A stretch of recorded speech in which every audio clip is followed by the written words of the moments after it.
Durante 7 longos anos, o homem decidiu viver no limite entre a terra e o céu. Todos os dias, da meia-noite às 6 horas da tarde, seu corpo não recebia alimento.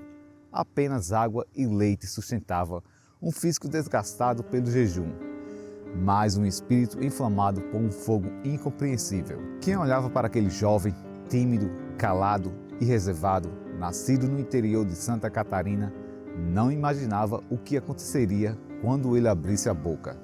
Não era apenas sua voz que fazia o inferno tremer, era o seu sopro.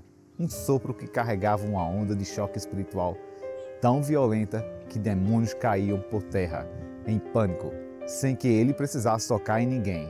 Mas como um homem alcança tamanha autoridade, e porque no auge do seu ministério, aqueles que deveriam protegê-lo decidiram destruí-lo. Hoje você vai conhecer a história impressionante e dolorosa de Joel Miranda, uma trajetória de milagres inacreditáveis, perseguição implacável e um preço que poucos teriam coragem de pagar. Joel Lino Miranda nasceu em Joinville, Santa Catarina.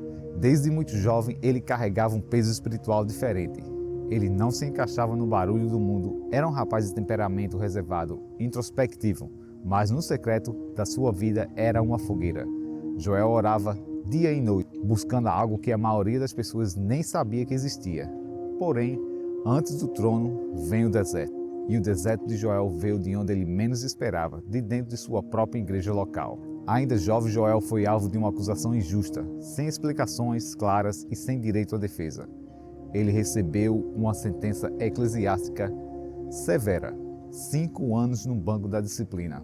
Para muitos, 5 anos, afastado das atividades da igreja, seria o fim do chamado. Seria um motivo perfeito para se desviar, para guardar a mágoa, para abandonar a Deus. Mas Joel enxergou o banco de uma forma diferente. Ele transformou a sua humilhação em um altar de consagração. Enquanto o silêncio dos homens o cercava, ele buscava o som da voz de Deus.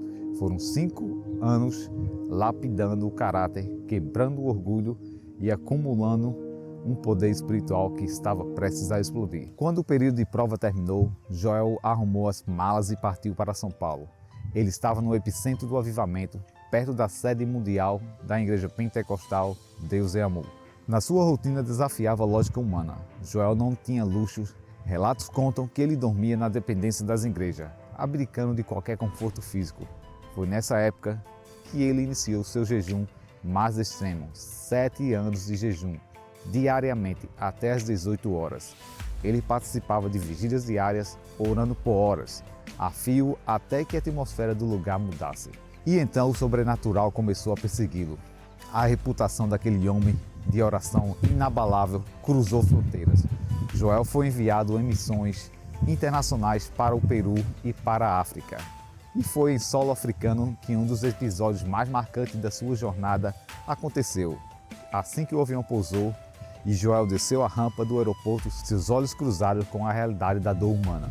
Um homem paralítico, dependente, estava sendo carregado em uma cadeira de rodas no saguão.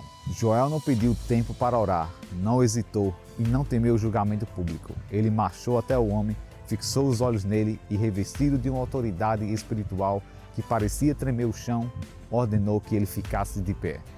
Naquele mesmo instante, diante de passageiros, funcionários e testemunhas atônitas, as pernas daquele homem ganharam vida. Ele se levantou e começou a caminhar sozinho. O aeroporto virou um cenário de avivamento imediato.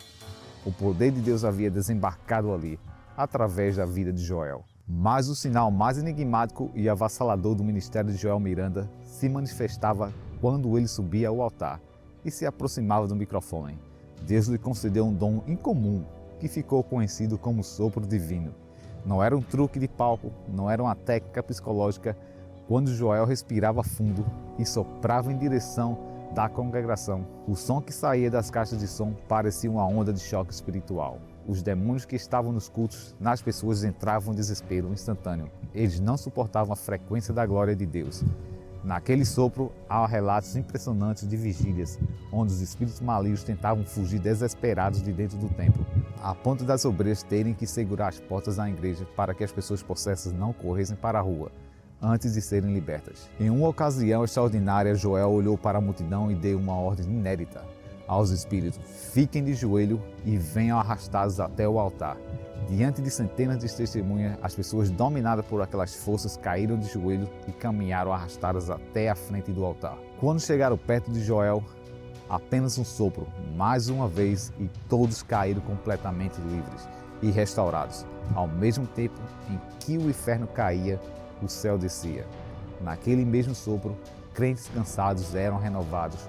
Enfermos com doenças incuráveis recebiam cura imediata. Irmãos eram batizados com o Espírito Santo e com fogo. Era o céu tocando a terra. Mas a história nos ensina que o topo de monte espiritual também é o lugar onde os ventos da perseguição sopram mais forte. E a maior batalha de Joel Miranda não seria contra os demônios que ele expulsava, mas contra os homens que dividiam o mesmo teto com ele. A manifestação estrondosa de poder começou a gerar algo terrível nos bastidores. A inveja. Líderes, presbíteros e diáconos não conseguiam aceitar que um homem tão simples, reservado e humilde tivesse tanta autoridade. Fofocas, calúnias e mentiras começaram a ser costuradas nos corredores para tentar apagar o brilho do ministério de Joel. O peso dessa guerra interna quase esmagou a alma de Joel. Existem relatos que ele procurou o pastor Sérgio Sora, um de seus companheiros, e chorou copiosamente. Ele não conseguia entender por que estava sendo tão atacado por aqueles que consideravam irmãos da fé. Até que o golpe final veio. Baseado em falsas acusações e em uma perseguição implacável, Joel Miranda foi desmoralizado publicamente e excluído da igreja pentecostal Deus é Amor. O homem que encheu templos e libertou milhares foi deixado de fora, mas eles esqueceram de um detalhe: os homens podem excluir um pregador de uma placa de igreja, mas nunca conseguirão arrancar a unção que Deus colocou sobre a vida dele. Na solidão e na dor da rejeição, Joel dobrou os joelhos mais uma vez e o Senhor lhe deu uma ordem: marche. Ele obedeceu e fundou a igreja Glória, Glória a Deus. Naquele lugar, sem as amarras dos preconceitos humanos, o sopro divino continuou a ecoar, curando, libertando e salvando almas até o último instante. No ano de 2005, a caminhada terrena do pastor Joel Miranda chegou ao fim. Ele combateu o bom combate e guardou a fé, vindo a falecer devido a um câncer de pele. Ele partiu, mas o rastro de fogo que ele deixou na terra permanece aceso. Sua vida ficou marcada como um padrão eterno de que o poder de Deus tem um preço, o preço da renúncia, de joelhos no chão e da consagração total. Joel Miranda provou que quando um homem se esvazia de si mesmo, Deus preenche com uma glória que o inferno inteiro não pode suportar. Se você gostou desse conteúdo, deixe seu like, deixe comentários abaixo se você conhecia a história de Joel Miranda. Deus os abençoe.